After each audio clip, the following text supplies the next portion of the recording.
Here with head coach Fred McNair. Coach, just talk about last weekend's game, then getting ready for Grambling this week on the road. Yeah, tough homecoming weekend. And as we prepare for another game this week, just getting over the sickness and the bad stuff that happened last week during the course of the game, getting these guys prepared to play, and it's just been rough for the last couple of days in terms of the stuff that's been coming across to me, and just trying to handle situations that they arrive, and make sure it's done professionally. But over that, we're done with that part of things. Going into another week, getting ready for a tough fight against Grambling. Very, very, very physical ball team that we're gonna play. Just try to prepare these kids to go out and play a full 60-minute ball game, as we always do every week. The things that we do and teach these young men, and it's something different than what we sometimes see as fans on the football field. So just preparing these kids to play a physical ball game in preparation to play a very physical ball club that Hugh Jackson got. He's going to come in and play very physical. So we're preparing these young men the best way we can as coaches. Coach, just talk about going down there to the hole. You go to Eddie Robinson Stadium, you go down in there. It's always a tough environment, and students being there. Just talk about the environment itself and another SWAC environment as well. It was good. It was a good environment. Just tough to play down in Eddie Robinson Stadium. It's just the environment itself, and just getting these guys mentally ready to go down in that hole, walking down those steps and walking down that driveway to that field. It's just different. It's different what we've seen here. But in the past we did the same thing. But hopefully this week on Saturday we'll come out with different results than we've been having in the past. So that's our ultimate goal. A big SWAC environment. Grambling fans and the Alcorn fans clashing together as one and making a big experiment. Good venue, I must say, to play down there in Eddie Robinson Stadium. Coach, you talk a little bit about Hugh Jackson in his first year. He comes in collegiate coaching from the NFL ranks, and it's a little bit different for him, Coach. Just talk about the job he's done there and kind of the process overall from what you've seen from the outside looking in. It's always tough, and I think throughout the course of his year, he's been getting better as a head coach in this conference, and also the team has been getting better as well. So they've improved over the years. They got a win on the belts against Northwestern State.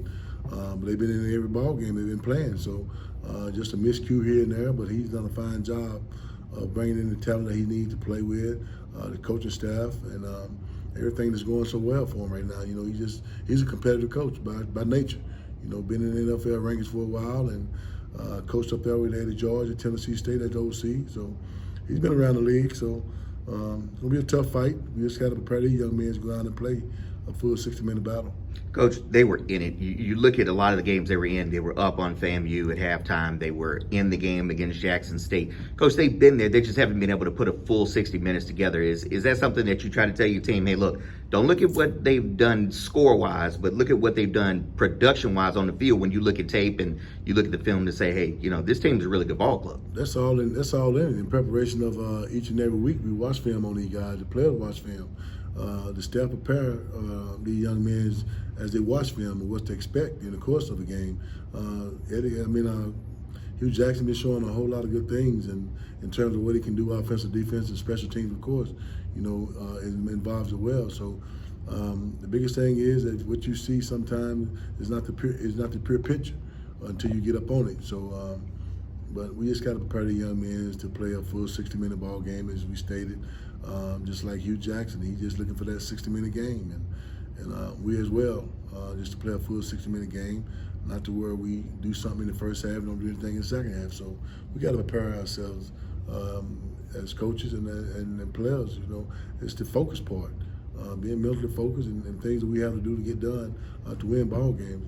And I think sometimes that's the lack of it, just being focused. And I talked about the kids today, being focused and staying focused for 60 minutes in terms of what they got to do to win a ball game. And so, we as coaches push them to the limit and staying focused each and every day during the course of practice. Time it's a mentally thing. It drains you mentally when you have to get these kids up in there every day for practice when they got so much going on. So. In their lives and as players, and as coaches, we understand that. We know because we recruit them, and we're here with them every day. So just those kind of things that get the young men prepared to play get them focused back to playing football.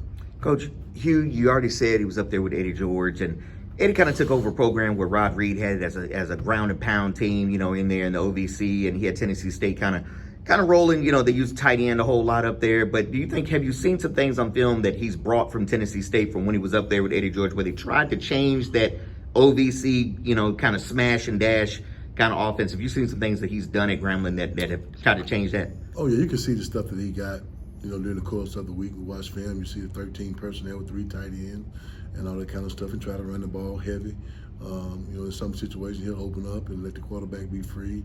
They got a 3-headed monster quarterback deal where they playing 3 quarterbacks. So the biggest thing is for them is we just got to make sure we contain the quarterbacks on the run, and all 3 quarterbacks run the ball well. It's a scrimmage drill. But when he get in a 3 tight end formation, he's just gonna run the ball.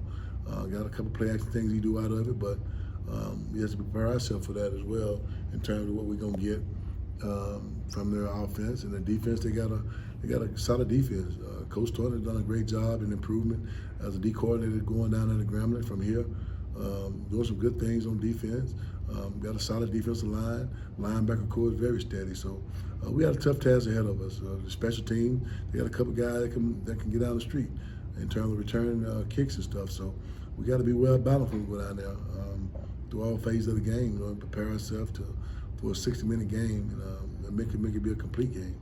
Coach, you look at some of the things that Grambling's been able to do this year. You already mentioned 3-headed quarterback, 3-headed monster at quarterback. That's kind of something Tennessee State was really kind of relying on back in the day. They had Hightower and a couple other guys, and as well as Chris Rowland when they had a good kick return game. Is that something that you kind of look at and say, maybe he is bringing that to the SWAC a little bit with that kick return game and that 3-headed quarterback? You can see the format of it. In terms of what they're doing special team-wise, in terms of returning kicks and all that kind of stuff, and punts, and we just got to be solid in things that we do, cover our lanes and balance up and make tackles. So the tight end stuff, that's coming from the NFL type stuff that they do with 13 personnel stuff. So we just got to be strong inside with defensive linemen and set the edges and make sure they don't get away. Coach, I want to talk a little bit about your team now. You look at Malik Rogers and Montario Hunt. Last couple weeks have been breakout games for these guys. Just talk about what they've been able to add to the offense, adding on to Jarvian and Nico and Javante. I think it helps when you got a passing game on the outside to loosen up the defense a lot of times. In the course of each week, we noticed that they are stacking the box, and now we're able to throw the ball on the outside to kind of loosen them up a little bit more on the inside where we can establish a running game with the running backs that we have. So I think we're doing a great job of play calling in terms of what we need to do to gain yardage and do the things. You just can't have the turnovers. I think that's the biggest thing going into this game against Grambling. We just got to eliminate the turnovers and play steady football. We don't have the turnovers last week against Texas Southern. We win the ball game easily, but we did, and we have to live with that and continue to improve and try to do different things than what we did against Texas Southern, not turn the ball over against Grambling. So we do those things and keep the ball away and take some away from on defense. We'll be okay. Coach Jarvia Dame to the Walter Payton Award watch list. Just what are the accolades just keep coming for this young man? Just kind of talk about what he's been like to have with this program, both as a student athlete and as a young man in general. He's a smart player. He graduated from Syracuse and wanted to further his career in football and wanted to come home. So back to Mississippi he came. I recruited Javion out of high school out of East Marion, Mississippi, when he was coming out. So he reached out and said he wanted to come back home, and so here we are with Javion. But he's a very high Q athlete, got great football knowledge in terms of what the things that he do, how to manipulate linebackers in the hole and things of that nature. He run very hard, very extremely hard during the course of a ball game. So the biggest thing is just got to keep him healthy.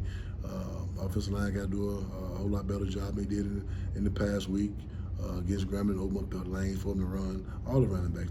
Even Nico Duffy, Leatherwood, they have brought their up their game a whole lot since he's been around. So that's the kind of thing that makes us a better in terms of what we do offensively, the running game, open up the passing game up the running game. So we just got to continue to stay balanced in what we do on offense and defense, playing fast to the ball and just create more turnovers, put more pressure on the quarterback. Let's get more sacks as we have been. So I think we stick to that recipe in terms of what we're doing and just kind of clean up the little things.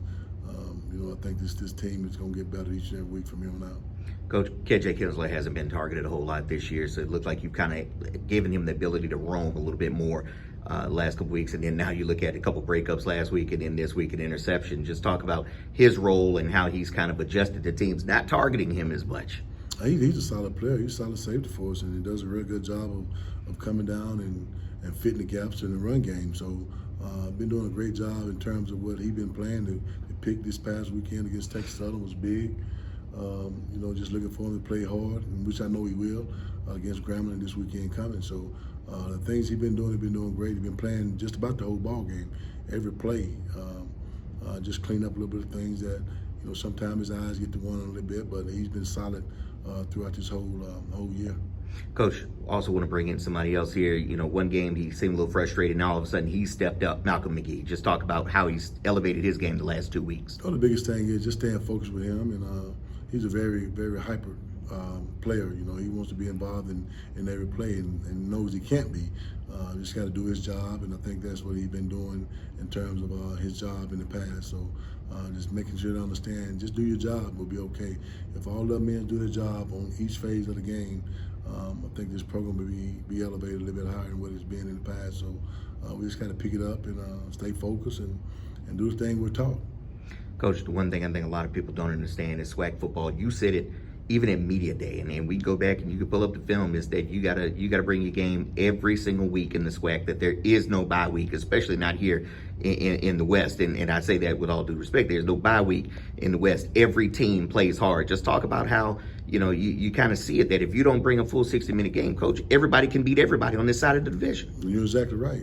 I talked about it in media day too as well. Like you said, each and every week you got to bring your work boots and work shoes on, put them on, strap them up real tight, because it's going to be a 60-minute fight regardless. So there's no marking the team saying, I got this win. No, and all 12 teams can beat you any given day. So just preparing these young men to do that and work hard each and every week to come out for a 60-minute fight on Saturday. In preparation through the week, we just got to make sure that we stay focused, because like I said, any given day, these teams can sneak up on you. Not so much sneak up on you now. They right here. They right up on you. So the biggest thing is we just got to prepare ourselves to win ball game. Coach, how have you seen the quarterbacks develop over the years in this league lately? Now you have the likes of Bashan, you've got the likes of Andrew Body, and of course Shador, and now Aaron. Just talk about how you've seen the progression of quarterbacks over the last couple of years, and how this league has really started to produce some top quality players. It's been good. It's been good. I think in terms of what the offense is doing now to manipulate things on defense, it's been a whole lot easier for the quarterbacks. I think that even if it's the stuff that we're doing in our passing game to kind of help the quarterbacks out here is a whole lot easier, and to get these guys to improve at that position, So just try to simplify things in a lot of ways to get them to understand the concept of a passing game, the reads of a quarterback, and all that kind of stuff. It sinks in more. You have more time with them during the course of the week, and the things that you do to prepare for a game. So I think that what we're doing in developing our quarterbacks is kind of a unique thing in terms of what we do to get them to play on Saturday. So, and that's one of the things I always tell them. You just have to have short-term memories, in terms of what you did in the past. Just focus on what's ahead of you. Just have tunnel vision. And let's get better for the next week. Coach, one more question on the SWAC in general, but also on your defense. Coach, you're ranked 6th nationally in sacks, but 3rd in the league. Just talk about how the league has really become a monster when it comes to defensive fronts and the way everyone's able to get to the quarterback. I mean, you talk about 6th nationally.